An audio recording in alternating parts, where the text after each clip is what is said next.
Fala, turma, sejam muito bem-vindos. Está começando mais um vídeo da série Adeus ao Turismo na Fazenda, que é uma série de vídeos que vão te ajudar a saber o que olhar, como se comportar nas avaliações do dia a dia de uma fazenda de pecuária. E esse é o nosso vídeo de número 3. Você tem dificuldade para poder olhar um lote de animais, saber se ele está performando, saber se ele está desempenhando ou não, né? Além de muitas outras coisas. Então, para você não ficar perdido, né? Como que você avalia no campo para saber se a coisa está indo bem ou mal? E o vídeo de hoje é uniformidade de colheita. O que que a gente vai falar hoje, né? Sobre uniformidade de colheita.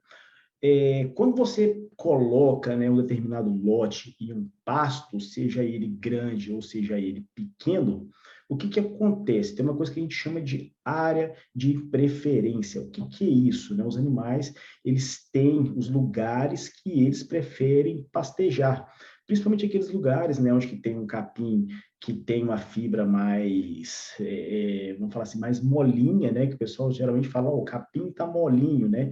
É onde os animais preferem. Às vezes você vai ver um lugar, né, que é em cima de um morro. Então, existem, né, determinados lugares que os animais têm preferência de pastejar. Provavelmente você deve ter ouvido falar aí alguma vez, né, o pessoal, você andando com o pessoal na fazenda, e o cara vai e fala assim, o vaqueiro vai e fala assim, pô, ó, e aqui sobra capim, aqui come bem, ó, o gado só bate aqui, ó, o gado não come lá do outro lado. O que que ele está, né, tecnicamente falando? Que isso, né, é uma área de preferência. E como é que a gente avalia isso, né? Como é que a gente entende isso? Quando a gente olha um pasto, quanto mais homogêneo tiver o corte, melhor. Por quê? Porque isso significa, né, que a gente está levando o capim, que a gente está conseguindo colher de forma uniforme e a gente não está tendo perda de capim. Lógico, também você não pode ter, sei lá, um pasto com uma altura homogênea, né? E tudo rapado, tudo com 10 centímetros, 5 centímetros, sendo que a altura de pós-pastejo seria 20. Não é isso que eu estou falando, tá? A gente precisa de conhecer a premissa de altura de entrada e saída para quê? Para nós avaliarmos o manejo da fazenda, ok?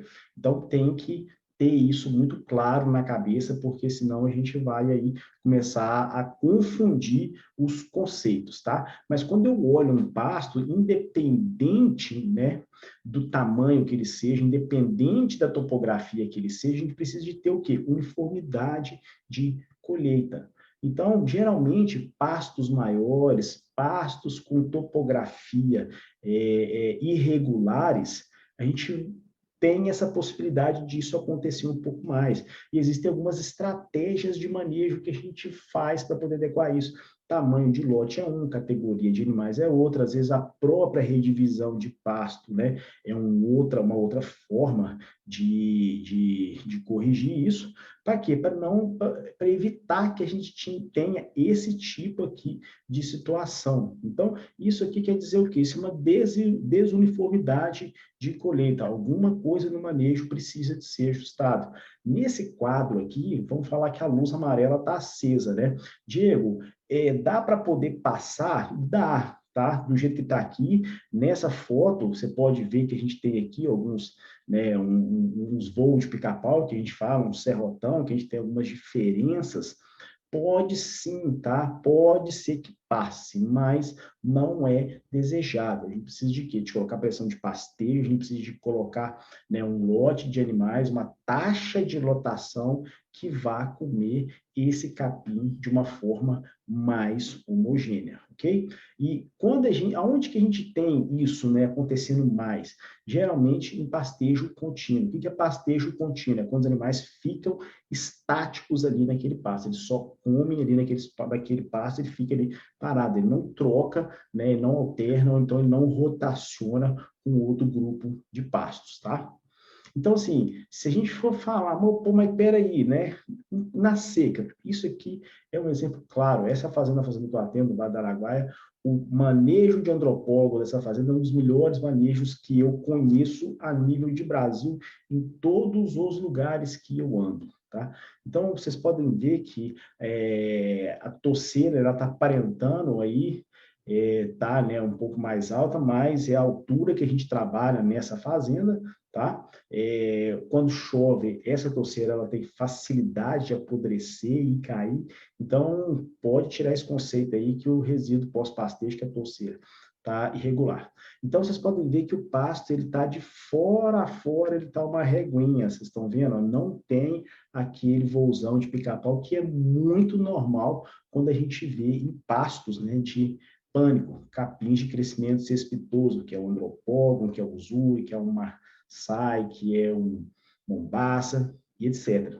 Tá? Então, esses pastos, geralmente, com essas variedades de capim, essa espécie, são pastos que é mais comum ainda a gente encontrar esse tipo de situação, que é isso daqui, ó.